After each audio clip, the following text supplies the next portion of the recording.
25-26 Premier League season have finally come to an end. And this is just going to be a review of the entire season. We're going to start from the top to the bottom. Now, the Premier League was a really dramatic season. For some part of the season, people were saying this season was dull, but I'll still argue that this season was kind of more entertaining than last season, because I remember last season, as at April, everything was done. So like, the matches just became a formality. But this season, there were actually still things to fight for, even until the penultimate week of the season, and even until the final day. I mean, let's look at some of the down up. The relegation battle between Spurs and West Ham. Spurs this season, throughout the season, were nothing short of an embarrassment. Nothing short of an embarrassment. And I was very, very curious to see whether Spurs were actually going to relegate this season, because that would have been hugely bad for the Premier League products. They've always advertised the league as a league of the Big Six and all kind of stuff, right? One of the Big Six relegating would have been a big detriment on the product as a whole. And Tottenham hired De Zerbi at the end, and today they fought and labored, and they ended up getting their victory, which means that West Ham's 3-0 win today was useless, effectively. This West Ham team, though, for me, is one of the better teams that are possibly. I know that they're going to be decimated because, the price of their players will halve at the minimum. So players like Matheus Fernandes especially is going to be like a hot cake within the league in the summer. And it's curious and interesting to see where Matheus Fernandes ends up in the summer. But ultimately, is a big bad news for. I'm gutted for West Ham that they are actually going down. And you could trace them going down to the decision of that goal that was chopped off against Arsenal. They would feel like they should have awarded that goal. Maybe it was a foul, right? But ultimately, given the things that Arsenal were able to get away with throughout the season, they probably thought they could have gotten away with that. Well, anyways, West Ham are down, Spurs stay up. And speaking of relegation, one of the teams that came up last season, Sunderland overperformed. I mean, this was just nobody in their wildest dreams could have thought that Sunderland would make Europa League. Sunderland beat Chelsea today to make Europa League. And we'll talk about Chelsea after now, but for Sunderland, just a team that was in Division 2 last season, the Championship last season, are going to be playing European football next season. That is nothing short of incredible.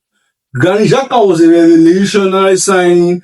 I mean, they made a lot of good cups in the summer, and here they are, going to the Europa League. I can't believe it. I really can't believe it. And for Chelsea, this just concluded their rotten season in the most poetic of ways. A red card, an own goal, basically their story of their season. And some of those players today should be their last game for Chelsea. Chelsea all through the season, they started the season well, coming up the momentum of that Club World Cup. But, I mean, from the moment, for Maresca's last month, after they beat Arsenal 1-1 in November, I think,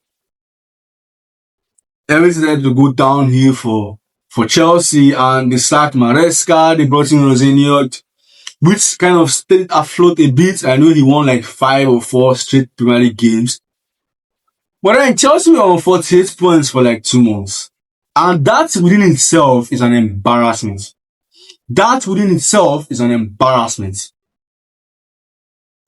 And then ultimately, Chelsea couldn't really salvage their season. They are not going to be in Europe next season. Alonso has a big job to do in the summer of recruiting, especially. I see that they have signed Barco, which is more of the same, I guess. But we'll wait to see if Clearlake could have learned from all their mistakes over the last 4 years and, get better at this run of football club team. Anyways, Chelsea ended the season in wretched manner. And another club that ended the season not so great is Liverpool. Although they qualified for the Champions League, This has been an abysmal league title defense. It has been an embarrassing league title defense. Following their summer, nobody could have expected that. We all thought Liverpool were going to go back to back. They won the league. They had a good summer. They spent the most money any English team had ever spent. And it just for me came down to coaching. Slot should not see a day more in Liverpool. I am surprised that they are sticking with him because, in my opinion, he's out of his depth. And Liverpool, saying goodbye to Salah today, they really need to continue their rebuild. In the summer, I'm seeing that they want to get Diomande from Leipzig. They need to do more in that summer. They need to get their defense sorted out. They need one more forward, in my opinion. I know that Rio might be the left winger or something next season, depending on how Slot is. But if Slot is still there, you would expect that Gakpo is going to play a lot of games as well next season. Well, I also feel like they need to buy a defensive player, a proper one. They're able to make do with a Gravenberg DM shit last season, but this season I've shown that they don't think an actual defensive midfielder. I feel a real DM, Gravenberg and Vets will be a good midfield. And then, speaking of Vets, he had an underwhelming first season in England. This is not how we thought Vets' first season in England was going to go. And the fact that, he had this poor season means that next season for me is make a break for Brett. If Vets have a poor season next season, he could be going back to Bundesliga by next summer. Villa did well to win top 4. They spoiled Pep's final game, but I don't think City really cared too much about that game as Pep fielded a third team if you will. Bournemouth did not win today, which means they couldn't go for the Champions League, but a Europa League qualification is also really nice for Bournemouth. This is their first European football ever, and they will be pumped. Iraola have done an amazing job. An amazing job done by Iraola. They, alongside Sunderland, are going to the Europa League, which is going to be good for the Prem, and Brighton are going to play Conference League football next season. United were pretty much in limbo for the past 1 or 2 months, really, and their focus became a Bruno Fernandes Player of the Year campaign, and a Bruno Fernandes is breaking the Premier League record, which he eventually did. To me personally, I feel like United are moving embarrassingly, and I low-key agree with Roy Keane talking about how a serious club will not celebrate this thing like this, especially given that they did not compete for anything this season. It's not they didn't compete for anything this season. They got knocked out at the first round of both cup competitions, and their league campaign was basically done in September. But they managed to get the Champions League, which is good. For United, though, this summer is very important for them. We wait to see what United do in the summer.